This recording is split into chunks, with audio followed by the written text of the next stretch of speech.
all you comic book readers and true believers. It's Tuesday, and I'm your ever-loving blue-eyed comic guy, Mitch. You guys know what's up. Mitch's Picks. From Marvel Comics, Absolute Carnage Weapon Plus, #1, written by Jed MacKay, art done by Stefano Raphael. This is a one-shot spinning out of the Absolute Carnage stuff, but it also kind of plays into the Weapon H stuff. The story revolves around Clayton Cortez. For those of you who don't know, that is the Weapon H. The Weapon Plus tried to create a Hulk-Wolverine hybrid, and Clayton Cortez was the guy who they embedded that DNA with.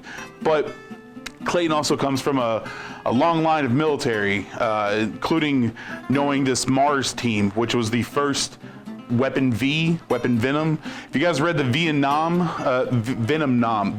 there we go, book, that kind of plays into this one. So this is a little bit of Weapon H, a little bit of Venom, of course, plays into the Absolute Carnage stuff.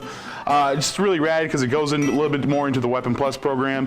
It even kind of shows you a little bit of the Weapon Plus, maybe some more stuff to come later on after all this Absolute Carnage is done. But if you're a fan of the Venom stuff and just want to know a little bit more about, I don't know, the ever-expanding Absolute Carnage universe, definitely don't want to miss this one, guys. Check it out.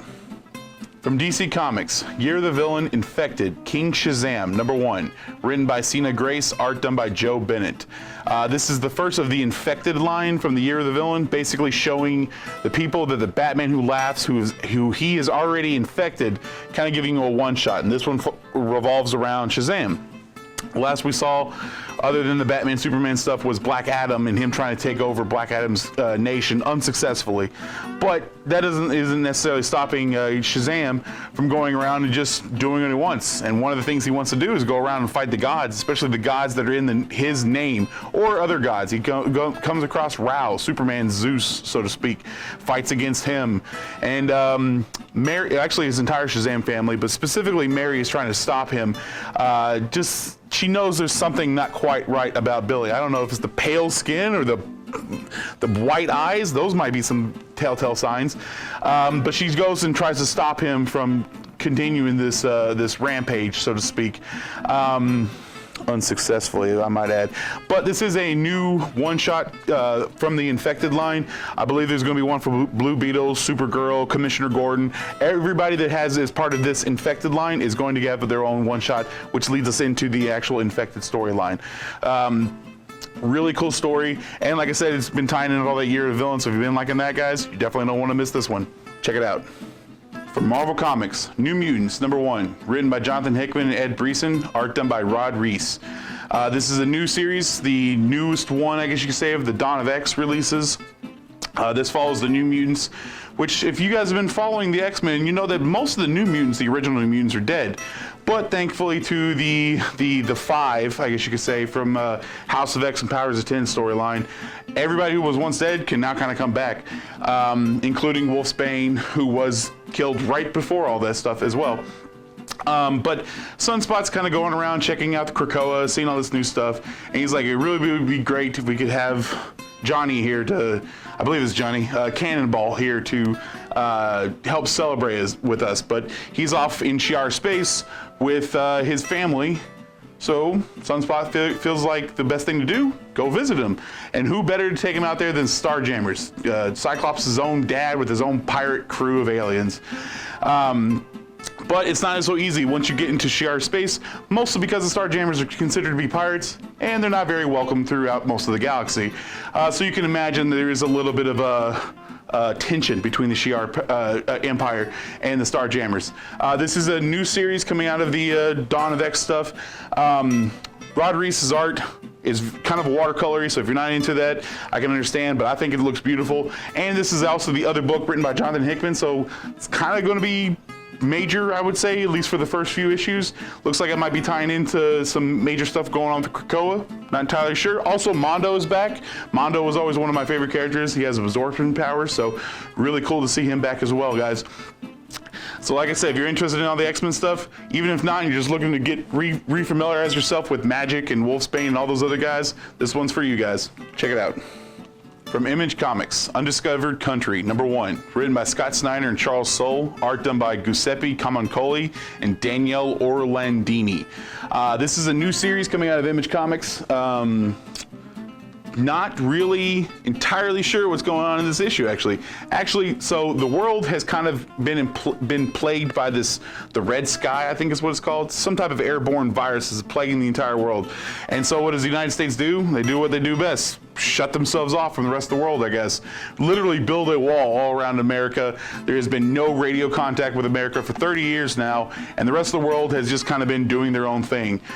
Even forming alliances. The Euro and African countries kind of joined their, I think it's called the Alliance, and then the Pan-Asia faction coalition is another side to this two wars going on, or this two-sided war going on in the world right now. And it seems like this is kind of the way the world is going to be until the United States finally does reach out. Sam England, I believe is his name, reaches out and tries to contact the world, letting them know that they have a cure for this sky virus.